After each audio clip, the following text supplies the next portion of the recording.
श्री गणेश ग्रंथ परिचय. लेखक डॉक्टर रामचंद्र प्रल्हाद पारनेरकर, PhD. संग्राहक कैलासवासी ल का तथा दादासाहेब देशपांडे. प्रकाशन श्री विमल प्रकाशन, पुणे. प्रकरण 15वे. शारदा. पान क्रमांक 47.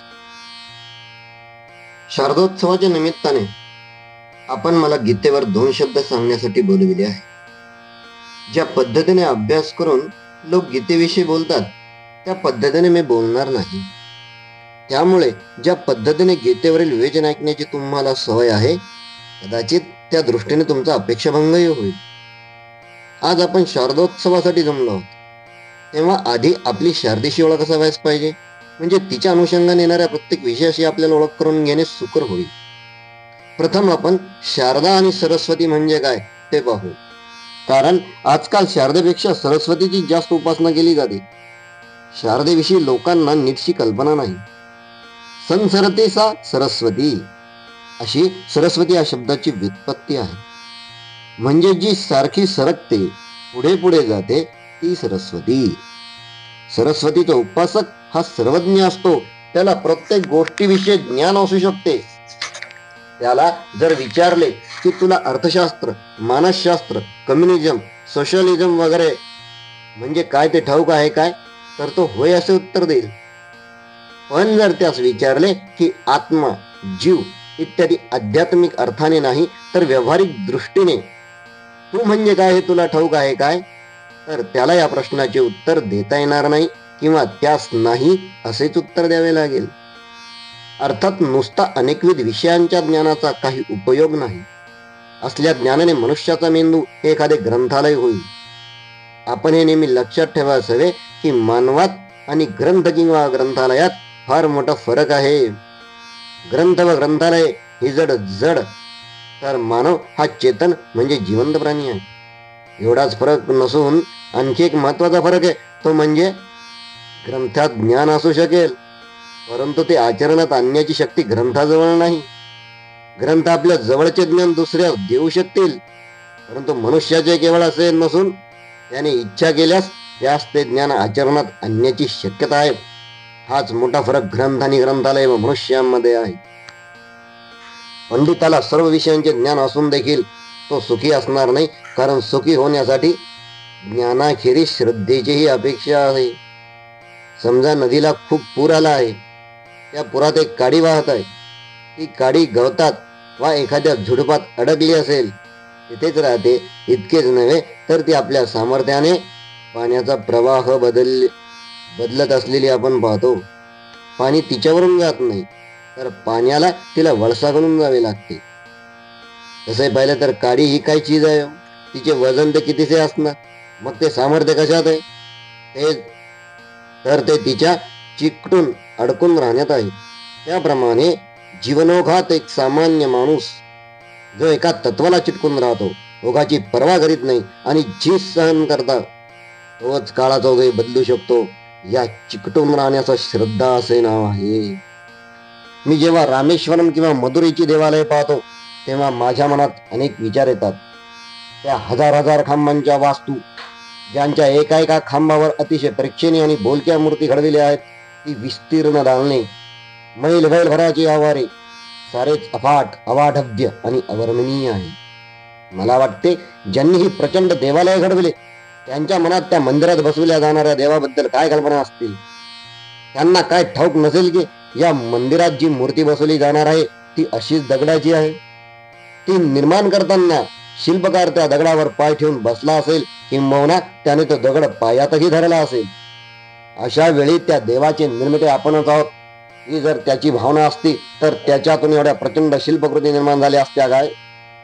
त्या दगडांना देवपण आणताना त्यांना खऱ्या देवाची कल्पना होती, त्याबद्दल अशिरीम श्रद्धा होती, आणि ही श्रद्धा होती म्हणूनच नास्तिकांनाही थक्क करून सोडणाऱ्या वास्तू त्यांना निर्माण करता आल्या. हे झाले जुन्या काळातील उदाहरण. आपण वर्तमान काळातील उदाहरण घेऊ. कितीतरी मोठमोठ्या विद्वानांनी राजकारणावर ग्रंथ लिहिले असतील, पण त्यांना पंडित जवाहरलाल नेहरू सारखे राजकारण करणे जमणार नाही. नेहरू जेव्हा गांधींच्या तत्वाचे अवलंबन करत होते त्यावेळी इतर विद्वानांना गांधींचे तत्वज्ञान मान्य नव्हते, आणि त्यावेळी पंडित नेहरूंना लोक हा श्रीमंत बापाचा वितरलेला मुलगा आहे एवढ्याच अर्थाने पाहत होती. पण त्यावेळी गांधीजी टीकेस पात्र आहेत तेव्हा गांधींपेक्षा कोणीतरी महान विभूती पुढे येईल आणि फार मोठे असे काही तत्व सांगेल असा विचार करीत क्षणांकरता नेहरूजी वाट पाहत बसले नाही. ते जर गांधीजींच्या तत्वावर विश्वास ठेवून त्याला चिकटून राहिले नसते तर आज जे त्यांचे व्यक्तित्व आपणास दिसत आहे ते दिसले असते की नाही हा प्रश्नच आहे. ही श्रद्धा म्हणजे शारदा आणि शारदा म्हणजे श्रद्धा. कोणत्याही तत्वप्रणालीवर श्रद्धा ठेवून ती प्रमाणे आचरशील होण्याचा सतत उद्योग करणे ही शारदेची उपासना होय. तत्वप्रणालीवरील श्रद्धा ही शारदा होय. अर्थात केवळ ज्ञानापेक्षा श्रद्धा अधिक महत्वाची आहे. श्रद्धा तोच टिकवू शकतो जो तत्पर असतो तो. तसेच तत्पर तोच असू शकतो की जो आपल्या इंद्रियांवर ताबा ठेवू शकेल. त्यालाच तत्पर सततेंद्रिय म्हणावे. कारण समजा एक मनुष्य खूप पैसा मिळवण्याची इच्छा करीत आहे. आपण त्याला सांगितले की शेअर बाजार वायदे बाजारात जा म्हणजे तुला पैसा मिळेल.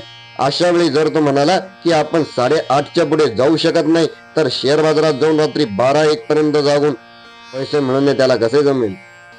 अर्थात श्रद्धा, तत्परता आणि त्याबरोबर इंद्रियांवरही ताबा हवाच. मी विषय सोडून बोलत आहे असे तुम्हाला वाटते काय? तसे वाटत असेल तर तुमचे चुकते आहे असे मला नाईलाजाने म्हणावे लागेल. कारण मी तुम्हाच सांगितले तेच. श्रद्धावान लभते ज्ञानम तत्पर सततेंद्रिय असे भगवान श्रीकृष्णांनी गीतेत सूत्रमय स्वरूपात सांगितले आहे.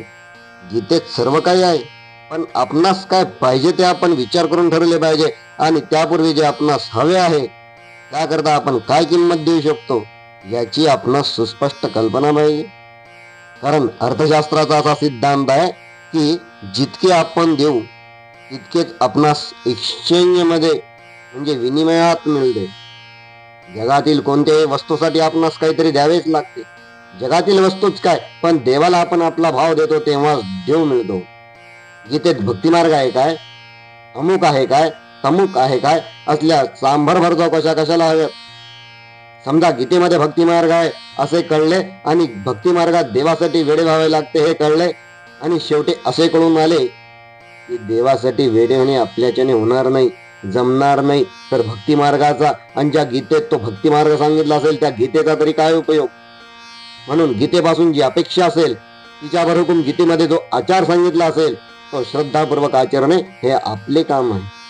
तसा आचार करण्याची आपली तयारी नसेल तर नुकत्या वाचन मननाने गीतेचा बडजाव करणे फुकट आहे.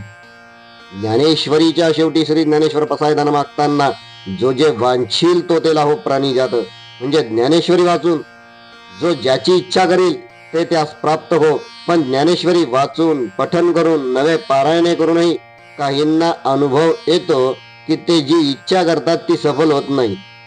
अर्थात त्यांच्या मते ज्ञानेश्वरांच्या वल्गना उगाच आहेत आणि अशा अभिनिवेशात लोक ज्ञानदेवांना उगीच कमीपणा आणतात. यावेळी लोक असा विचार करीत नाही की आपण ज्ञानेश्वरी वाचली खरी पण त्या ज्ञानेश्वरीतील आदेशाप्रमाणे आपण आचरण कितीसे आणले.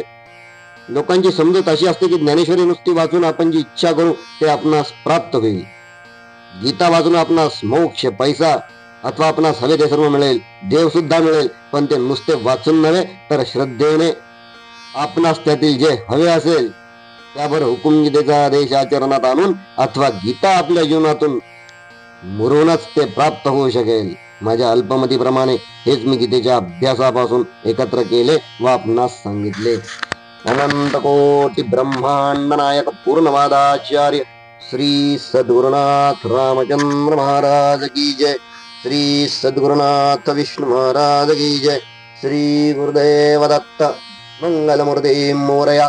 पूर्णवाद की जय. जय पूर्णवाद.